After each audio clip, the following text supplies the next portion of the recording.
All right, everybody. How are you doing? My name is Zane Workin.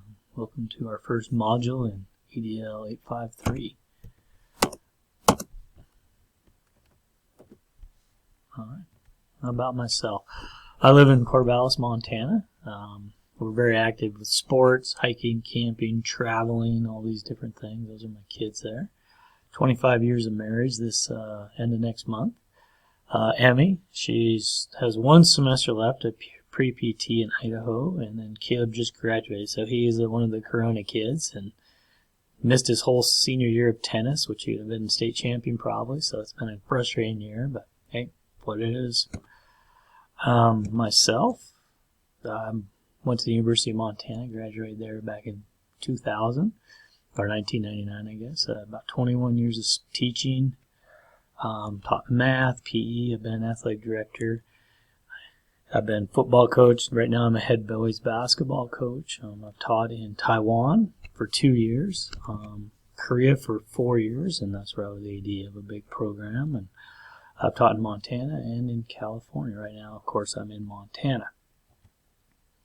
So some of the questions we've talked about, how do you create an inclusive culture? Got to create an environment of belonging for your students, your parents, and your teachers. Everybody needs to feel they belong no matter what they bring, because everybody brings something special. We need to model that and show clear expectations of behavior. So everyone's important. Everyone can succeed, and I've seen it, and you have too. Everyone has something positive to offer. Inclusion is the opposite of segregation and isolation. Find ways to include all students in every opportunity afforded to the student body. So everybody deserves the opportunity to do something.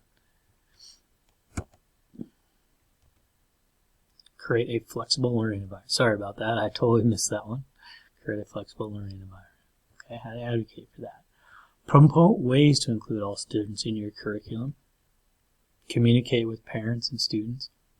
Communication is so important. Meet them where they are. Some are lower, some are higher, some need help, some don't. We need to meet every student where they are. And how can we get them to succeed? We need to recognize issues, but don't use them as excuses. I think sometimes we use too many excuses. But all kids can succeed. Support all students. Have high expectations. Have a flexible learning environment. Not every kid's going to learn the same. We need to do that for all of our students. Seek feedback so we can get better. What are some of the plans and strategies of this? Well, help teachers understand their students' deficits. That's our job. I mean, it's hard sometimes to figure it out. Have meetings where other teachers have had them, or ways we can support our students. Find meaningful ways to access their learning. Remember, one size does not fit all. Try to individualize curriculum the best that we can. Use the PLC time to properly train teachers. Man, we need to use the PLC time better here.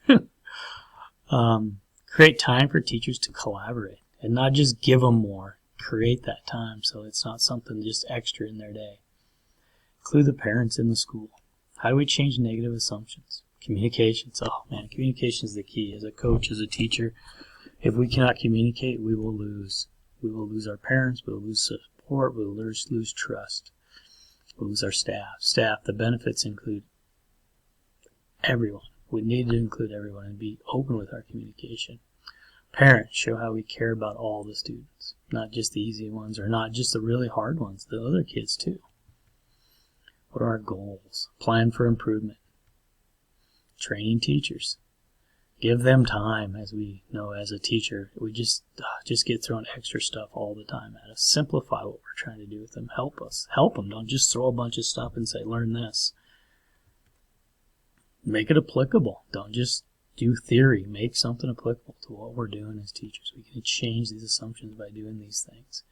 And create a positive environment. How we approach each day is so important for our staff, our students, and our parents.